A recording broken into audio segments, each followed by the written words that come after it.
Welcome to EmpowerU. I'm Amy Stevens. You may have heard Pastor Steve's podcast where we had a conversation about public policy engagement or civic engagement. You know, COVID changed a lot of things in our community, and this is where the road really exploded in membership and where people began to get engaged. And so Pastor Steve came to me and said, hey, would you consider volunteering to help lead this effort? We have all kinds of views in our church, diverse views.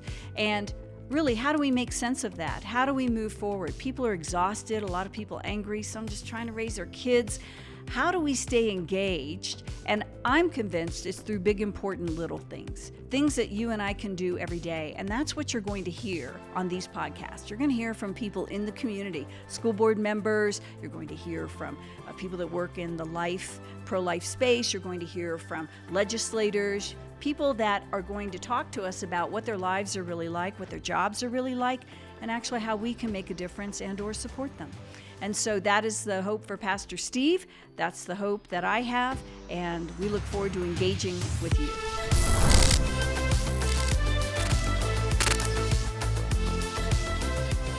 Hi, I'm Amy Stevens, and I'm here with EmpowerU.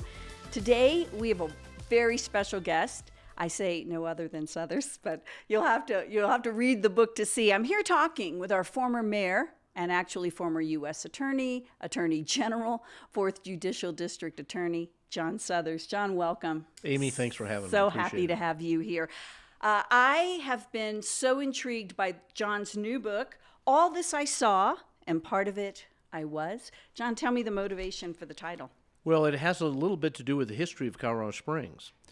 Colorado Springs was founded on July 31st, 1871.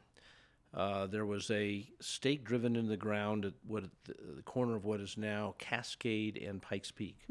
No trees, no buildings. There's about 100 people gathered around.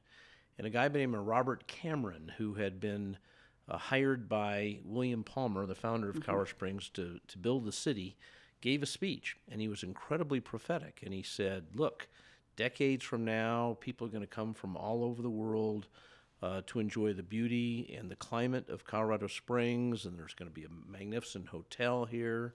And all of you here, decades from now, are going to be able to look back and say to yourself, all this I saw and part of it I was.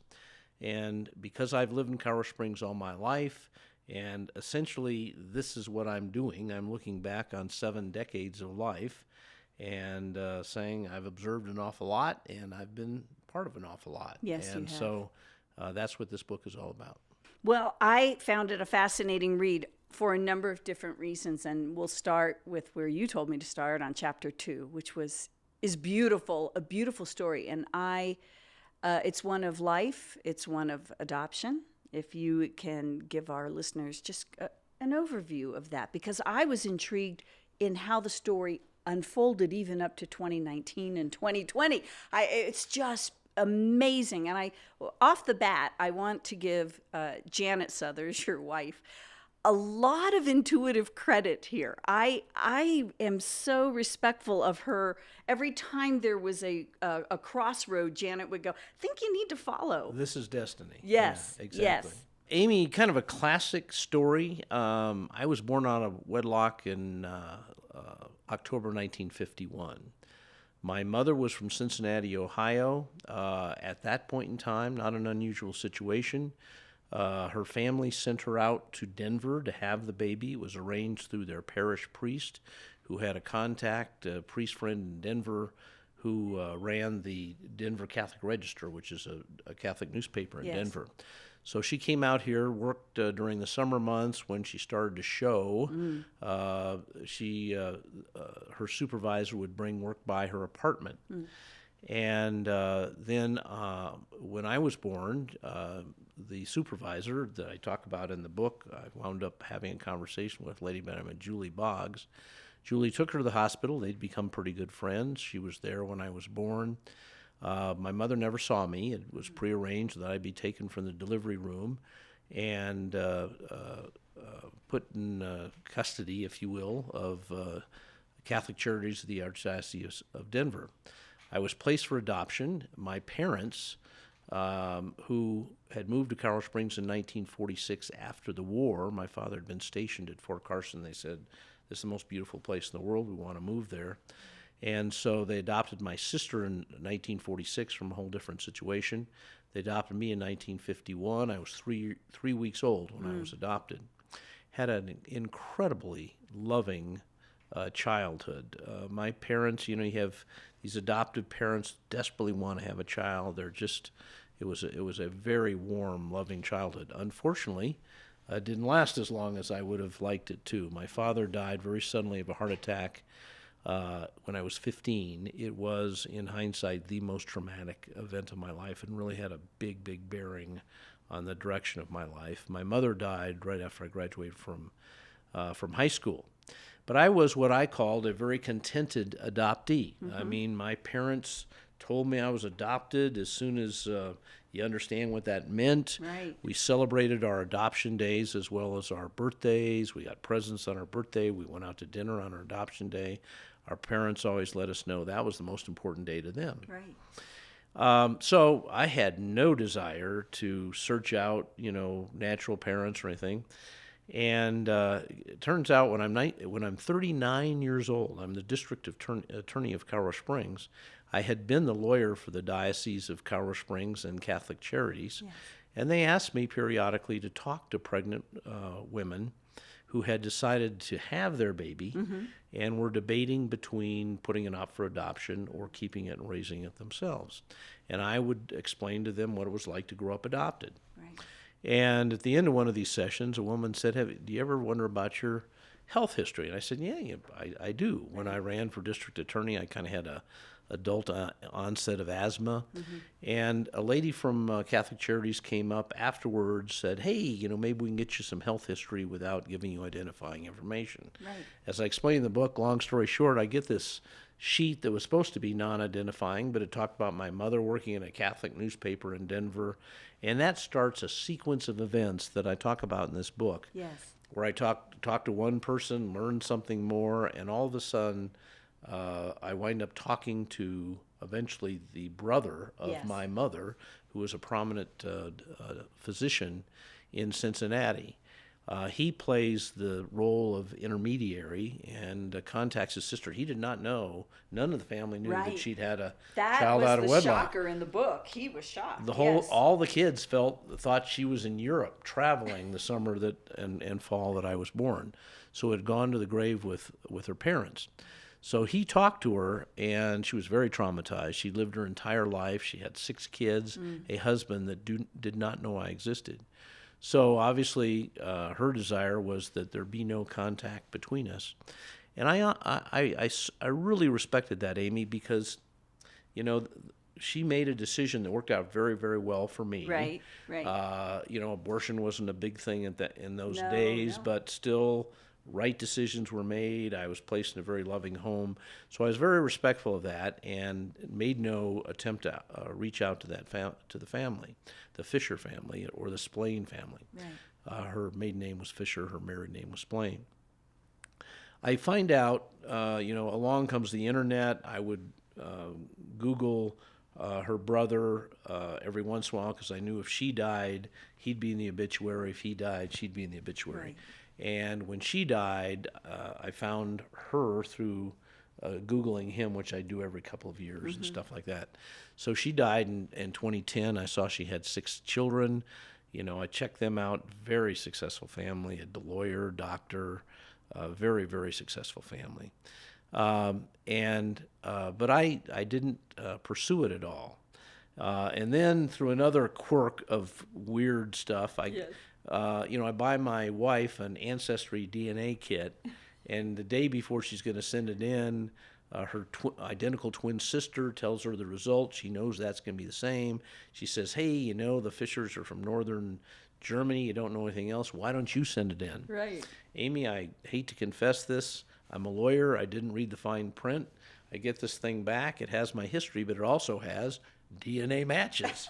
And 3 of them are my siblings by my mother's side of the family. Yes. I think, well, maybe I could get those removed, but it also occurs to me at that time, if my birth father or a sibling of his sends in DNA, I'm going to find out an identity. You're going to be on there, yes. So I leave it. And in fact, I do find the identity of my father that way because one of his sons actually sends it in.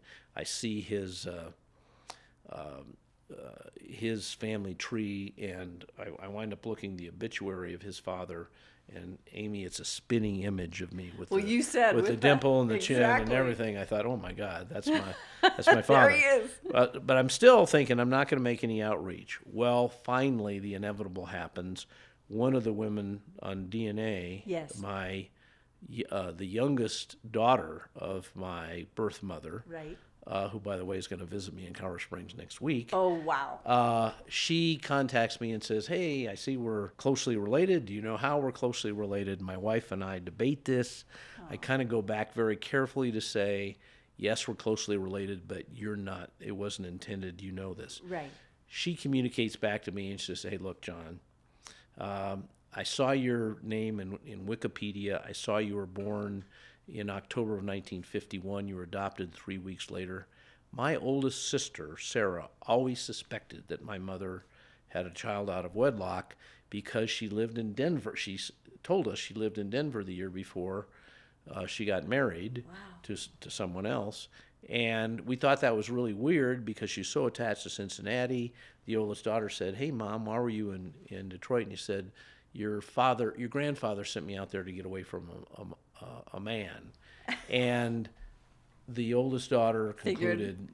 Figured it out. She figured it out. Yes. So she called her oldest sister and said, you're not going to believe this. Don't you love how the family... But it's all true. It's all true. And so now I'm in pretty regular communication with 4 of the 6 on my mother's side. Your mother's side. Long story short. Amazing. It's so amazing to me. I love this term. I wasn't expected. I was selected. That was the announcement my parents sent out when I was adopted. I have a feeling it's probably maybe a common birth announcement or announcement for people that are adopted as a child, but I think it said a lot. I think it says volumes, frankly, and frankly how they raised you. I was very taken with when you said, look, your father died of a heart attack very suddenly when you were in high school. And then your mother had an aneurysm and then passed away, and you and your sister were dealing with that. But while that would have thrown many people, to me what was interesting about your character is that it spurned you forward to say, I'm going to make them proud. Yeah, I think, and I've observed other kids who lost a father at one of those really critical ages. Yes. And you can kind of go either way on it. And I've seen some kids, unfortunately, drift the wrong way. It turned me into a very, very serious, I like to say it turned me into a nerd. I studied all the time. I knew my mom was going to struggle to send me to college, and I won a college scholarship to Notre Dame and all that sort of thing. By the way, that's the stories at the Notre Dame.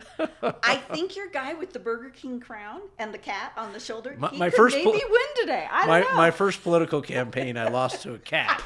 Yeah. That's a great story. It is a great story. That's a great story. Yeah, it's a great story. I love it. But you went to Notre Dame, and you did well. Really well. And then you graduate and go right into law school, into CU. Right. Here. I did. And, I talk about that with a little bit of ambivalence because in hindsight, a lot of my classmates had taken a couple years off and done different things. And in hindsight, I think, going into the Army for a couple of years would have been, but it's easy to say now. Sure. When I was getting out of high school, I drew a 361 lottery number. I didn't even have to have a deferment. Right. And by the time I graduated from college, the situation in Vietnam, we were months away from the fall of Saigon. Right. So it had really deteriorated. Right. But yeah, I went straight to law school. I was fascinated. You had actually a teacher that really took to you at Notre Dame that wrote your recommendation letter for CU. Paul Bartholomew. Yes. Black Bart, they call him. Everybody else is scared of. But he and I just clicked. I think it was my study habits. He was not a lawyer, but he was a constitutional scholar, had written books on the Constitution. And I love the class. As a matter of fact, it was a lot better than my law school constitutional law class. Interesting. And that's what really hooked me on, I want to be a lawyer. You want to go there. Yeah. I wanted to ask you, there are some quotes, and I've highlighted them through the book, but a few that stuck out to me is the biggest difference between my childhood and what I observe about children today was the amount of time we spent creatively entertaining ourselves. Kind of no one knows that term practically today because everybody's like this. You spent hours in a space capsule of cardboard boxes. We did that too. My mother would just say, "Get out. See you later." I now believe such childhood boredom is necessary to a full appreciation of the wonders of the universe and the cultivation of poets and artists. That I couldn't say more true words. I think you're dead on about that. Amy, this social media age that our kids are in, I think is very detrimental. I do too. I've just come to the conclusion, for all the benefits, and we hold in our hand a device that gives us access to virtually all of written history, Yes. and we are abusing it terribly. Yes. We are using it to spread false information. We're using it to bully people and all that kind of stuff. The only thing we're not using it for is what it could best be used for, access to information. And I just see these young kids walking down the street with their face in these things. And I just think they're missing out on so much of what's going on around them, the natural beauty, the natural high, if you Yes, will. yes. If I'd go hiking as a young person and really get inspired by that. I was motivated by that. I didn't need any, Right. Right. any reality altering sort of Right, or games. experience. You said there's another thing that I know about you. I've seen it, but this to me characterizes you, and I want you to expand because you talk quite a bit about your Catholic education, which I'm appreciative of. Happiness was the byproduct of a virtuous life. I believe they genuinely enjoyed life, but they also understood it was short, often brutish, and sorrow-filled, which goes along. Okay, I'm going to butcher this, so you're going to say it. Sic transit gloria mundi? Yeah, sic transit gloria mundi, which means thus passes the glory of the world. Yes. And that relates to a nun I had, a Latin teacher. But when I look at my parents' lives, a generation, my father, he enlisted the day after Pearl Harbor. Never even thought about it. Right. I am going to war for my Right. country. And that was the generation. It was tough, came back from the war, had to put a life together and all that Right. kind of stuff. But they had a sense of, I'm here for, I've got a role in life other than just my own pleasure. Right. I'm going to raise kids. I'm going to hopefully build a world that they'll be able to do some things that I wasn't able to do. Which you have. And in I spades. just don't see that as much anymore. You see some of it, and interestingly enough, you see it among some immigrant groups. Yes. Where the parents are just obsessed about making sure their kids have opportunities and things like that. But so many people today are so wrapped up in their own pleasure that they just don't see the world. They're seeking happiness. Yes, it's the next thing. Yeah, Right? and yes. As I say in the, or at least I've said elsewhere, the pursuit of happiness that Thomas Jefferson was talking about, the happiness comes from the pursuit, Yes. not from reaching out and finding it. Right. That's a good, and I think this plays very strongly in your career because for those, again, you were first the 4th Judicial here in Colorado Springs, District Attorney. Then you moved to U.S. Attorney, and then to Attorney General, and then to Colorado Springs Mayor, of which we just handed the reins over recently. So when we talk about this, and at EmpowerU we talk about this, about I've had Lynette Crow Iverson. I've had Carrie Geithner on, and some of the things I'm interested in is what you describe in your book. You weren't really seeking the political. You actually loved the job more than the campaign is kind of the bane that has to come with it, right? Yeah, I got into politics not because I wanted to get into politics. I had been in the DA's office. I saw how important the job of district attorney was, and I said, I want to do that job. Yes. And to do that job, you had to get into politics. Right. And to this day, when a high school student comes up to me and says, "Oh, I want to," what do you want to be? I want to be a politician. I always say, why don't you think about getting a job first, and then at some point in your life, if your circumstances are such that you feel comfortable stepping forward and engaging in public service. But I get really nervous when somebody says, "Oh, I want to be a U.S. Senator," or "I want to be a," I've got a quote in here from John Adams: "Get yourself a career so that when you're rejected by the voters, and you're not constantly pandering to the voters, you've got. Let me put it this way: Janet and I have always felt our key to success in public life was, frankly, we'd always be better off materially and probably socially if we lost. Clearly, materially. I never had a job. I had opportunities in life that I knew that if I was running for district attorney, running for attorney general, I'd be better off financially. And maybe quality of life in terms of traveling and stuff if I lost. Agree. And Amy, you look around the world today, we got a lot of local officials. This is the highest paid job they've ever had in their lives.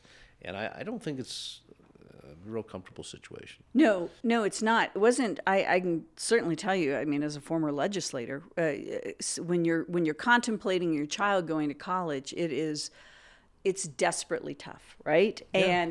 And these are, a legislator now makes $36-40 a year. I mean, it's just you would maybe make FAFSA for your child as they're going to school.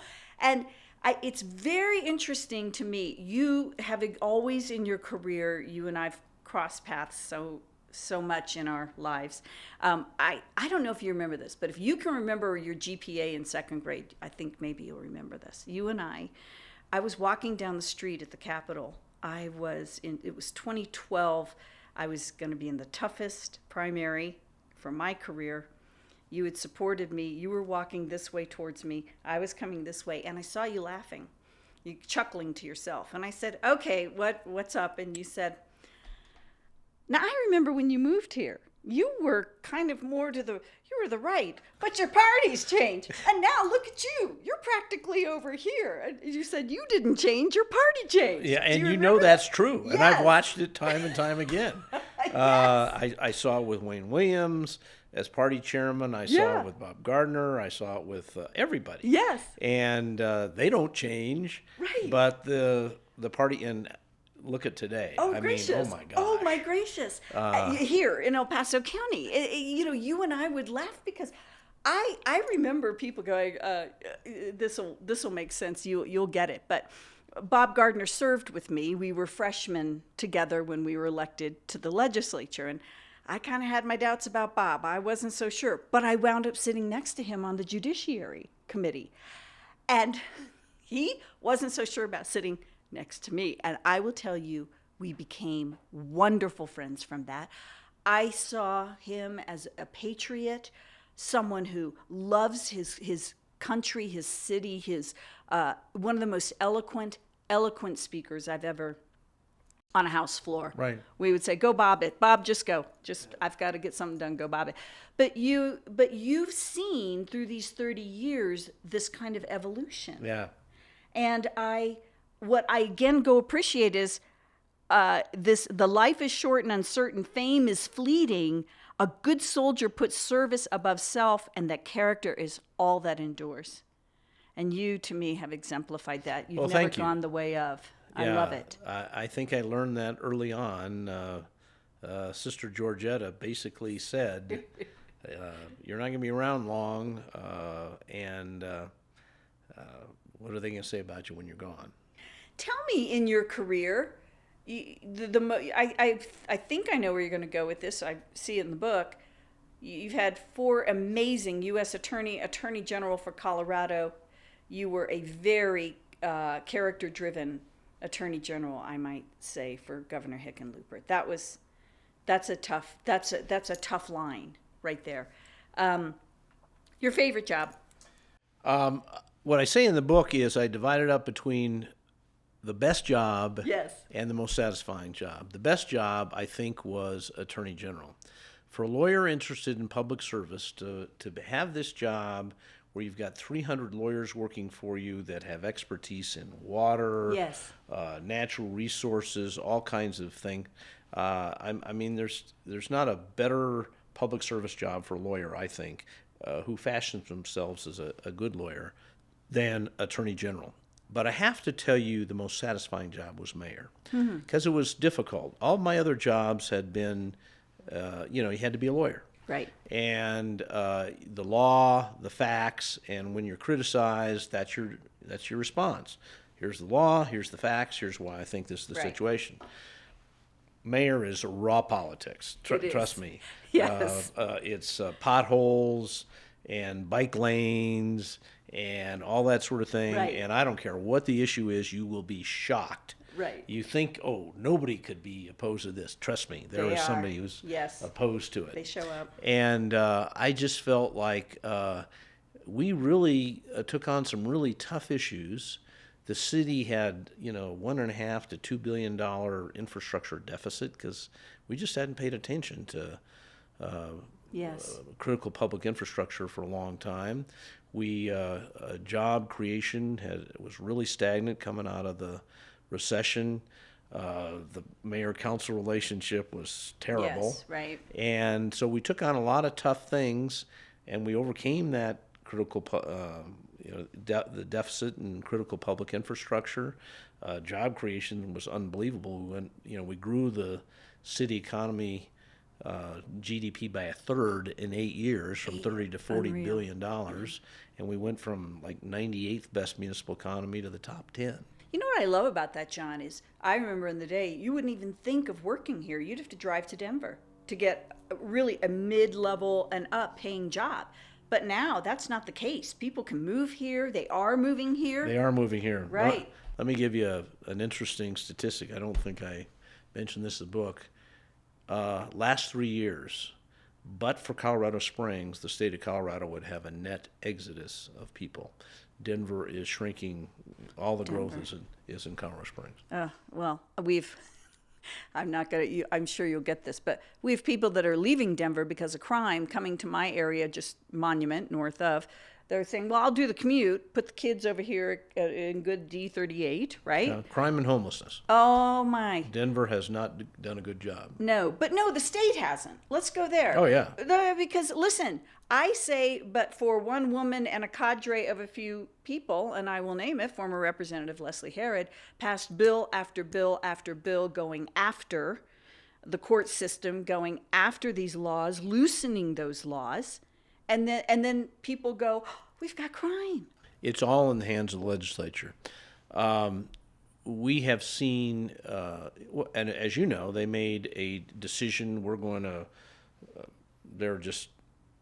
reduce the prison population, and over a 10-year period, they reduced the prison population by 23%, and crime in the state grew 48%. Shock, shock, shock. Right. They shouldn't have been shocked. There's a correlation between that. Yes. We reduced sentences. We got it easier to get out of prison, harder to get revoked back into prison. And, as of right now, everybody's eligible for bond. People are getting out on bond. I think in Denver last year, 2/3 of the homicides were committed by people under some sort of supervision, either on parole, on probation, or on bond. And so we wonder why there's a fearlessness among criminals, because really it's just a revolving door. It really is, and the blame is at the feet of the legislature in Colorado. Well, I get it, and I represented I think, as you know, municipal judges when I was in Denver with Denton's lobbying, And they were just, seriously, I have to say, they just wake up like this going, okay, what changes are coming at us today? And these are people who are saying, look, we might get you on certain bond issues, but you're talking about people, just the theft of cars, just breaking into homes, just a revolving. Those poor judges, their hands are tied. Yeah, it's not a good situation, and I don't see any relief in sight, because it's going to take a long time to reverse our legislative problems in Colorado. Well, that would mean a functional party. Yeah, it would. That's a whole different issue. That's a whole other issue exactly. that you and I have. You talked about as AG, because I got the chance to work with Cynthia Kaufman as well, and with you. The senior, you talk about the banks and actual senior exploitation. I helped run that bill with Sue Ryden. And, sometimes when you run a bill, you don't know. And I was shocked with you and also with Cynthia. They had a pushback on that. There was a pushback in a way at first from the banks, kind of going, well, how liable are we going to be? I mean, we were one of the last states to pass that bill. Yeah, when we did it, there was only, I think we actually were the last state. I think the year we approached it, we were one of three, and I think we were the last. And it basically says, if you have reason to suspect you're dealing with a person over 70, that there may be some financial exploitation, right, that you have an obligation to report it. You're immune from any liability for just reporting it. And I will tell you, it's pretty obvious. Some of the exploitation, unfortunately, much of it's committed by grandkids against grandparents. Yes. And that'd be shocking to the average person, how much exploitation there is there. But a lot of bank tellers, they pick up on this stuff. They pick up too. No, I was shocked about it. I was so happy actually you were dealing with this, because I got a call from the Denver Post about maybe 4 years after this law had been enacted, just to go, hey, what do you think? What? Hey, there has been a lot of good from that bill. There has been. There's been a lot of good, because a lot of seniors were facing exploitation. Yeah. And it's but one thing.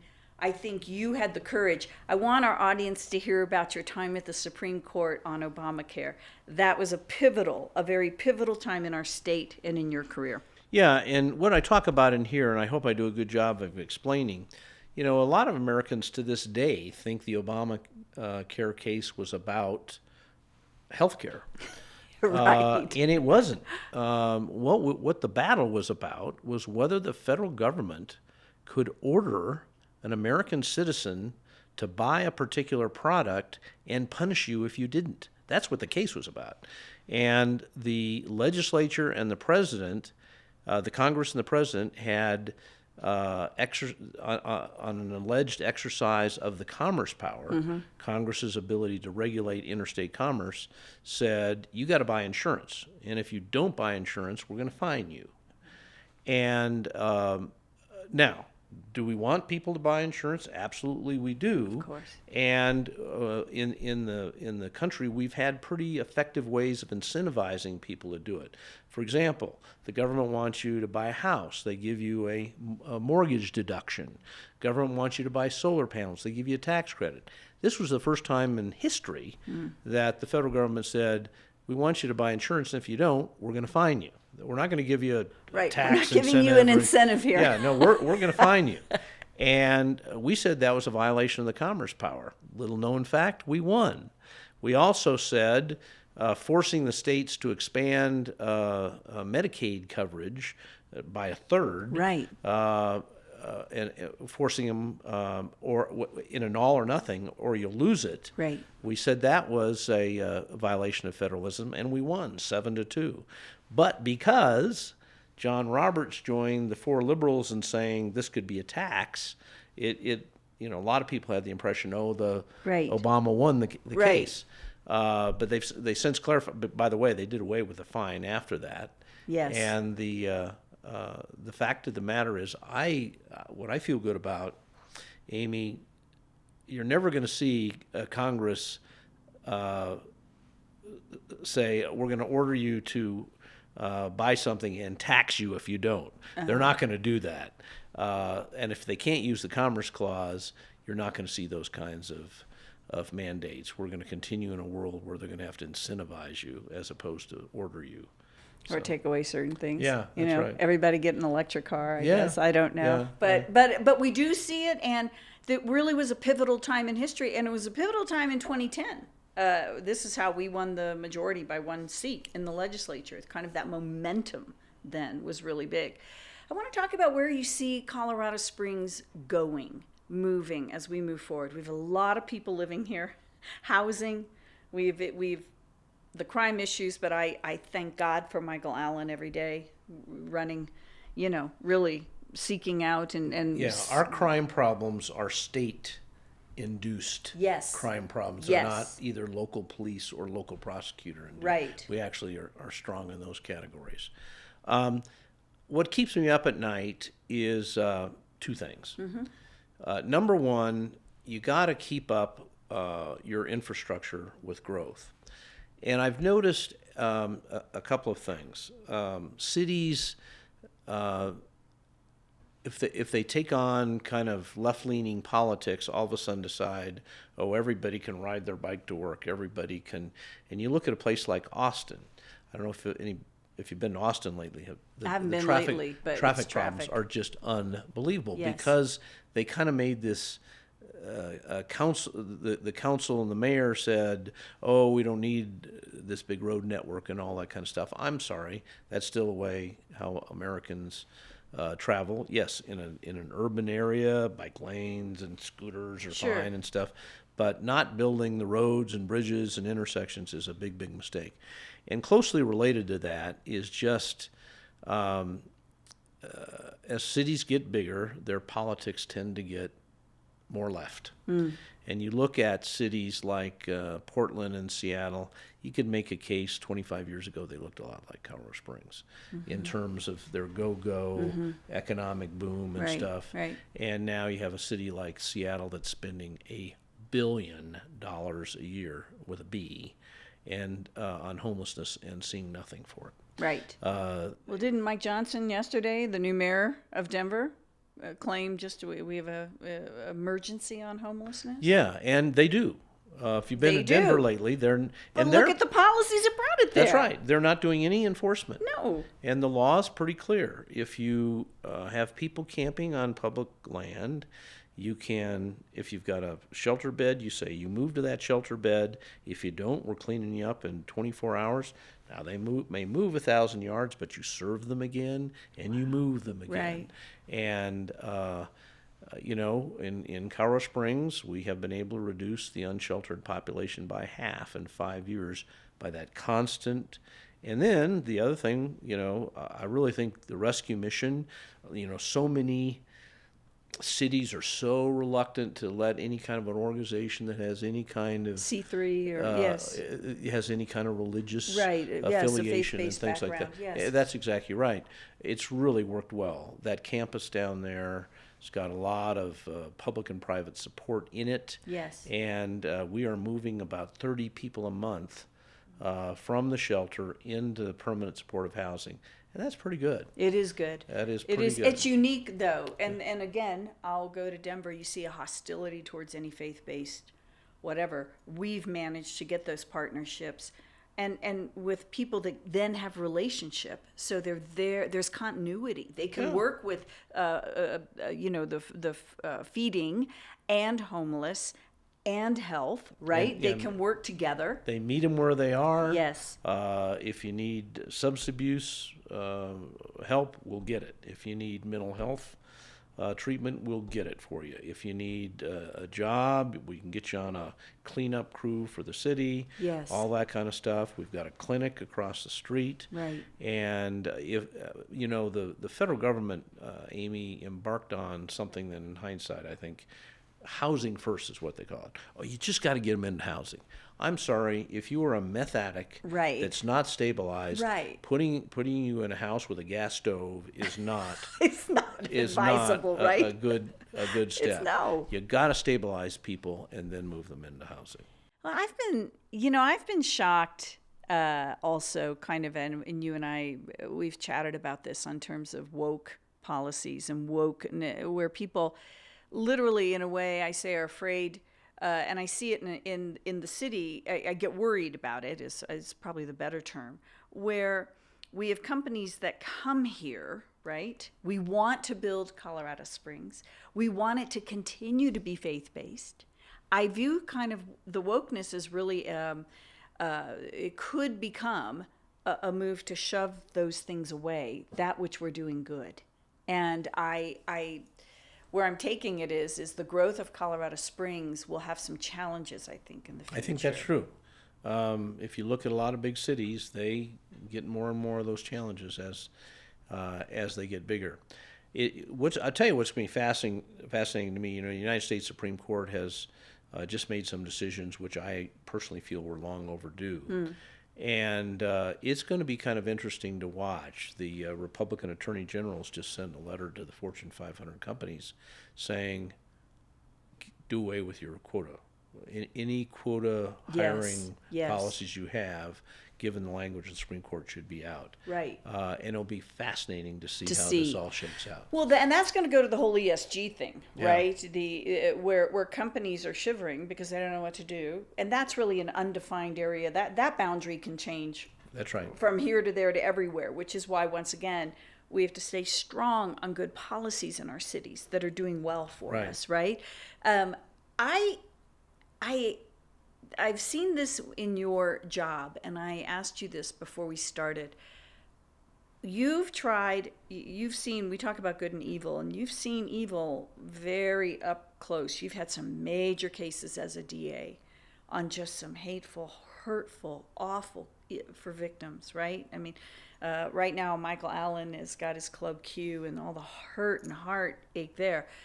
You had some, when I first moved here, some atrocious.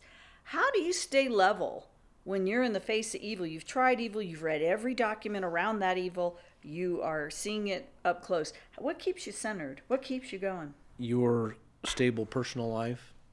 I would leave those crime scenes at 2 o'clock in the morning. Probably the worst one I ever saw was up in Woodland Park when two teenagers killed one of the kids' parents.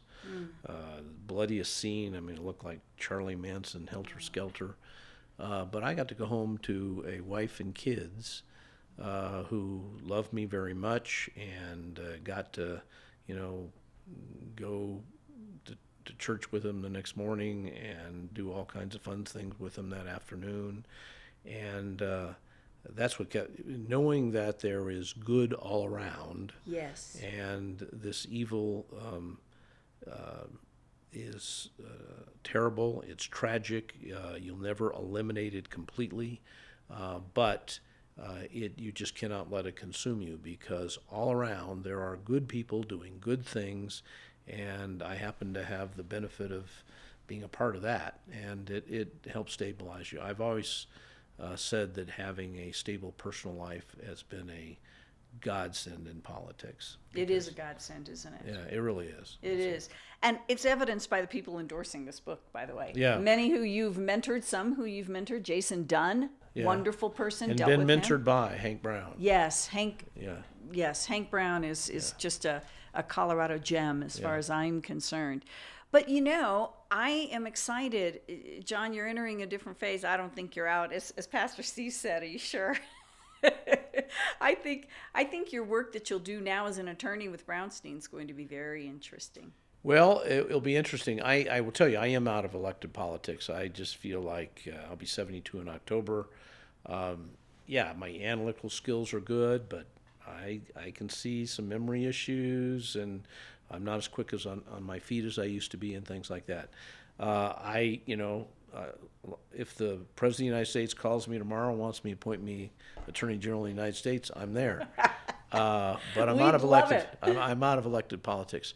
I do think my chairmanship of the Daniels Fund gives lots of opportunities for philanthropic involvement, education reform, all kinds of different things like that. And one of the cases I just took on this week for locally is the defense of the zoo against a wacko group who's trying to free the elephants. It was an article in the paper about it, and the zoo does an amazing job. They've got like 5 full-time employees that care for those elephants. We've spent millions and millions creating habitat that they feel comfortable That in. zoo, boy, it has, and so it's great. It's going to be nice having causes like that, you know. It'll be good. It'll be good. You know, the one thing I'll end with is your faith and steadiness has been an inspiration. It hasn't gone unnoticed, at least for me. Your commitment to life, your commitment to adoption, but your commitment to those things that are good and right, and the seeking of truth. And you talk a lot about that in your book, getting to the truth, right? I'm so appreciative of that because I think you have left Colorado Springs in good shape. You've left, and very, not always can people say that. I feel very good. You know, when I look back at my career, I think I left every job that I took on, that organization that was there long before I got there, going to be there long after I leave or die. I think I left it in better shape than when I took it, and I feel very strongly about that in terms of the city of Colorado Springs, and that's what gives me so much satisfaction about it. I think it should give all of us satisfaction, and I want to thank you for being with us today. This has been, this book is so rich. Again, I cannot recommend it enough. All this I saw, and part of it I was. Buy this book. If you live in Colorado Springs, buy this book. It is rich in history. It's rich in things all of us can relate to. And I'm grateful for you. Thank you, John. Thank you, Amy. Appreciate it.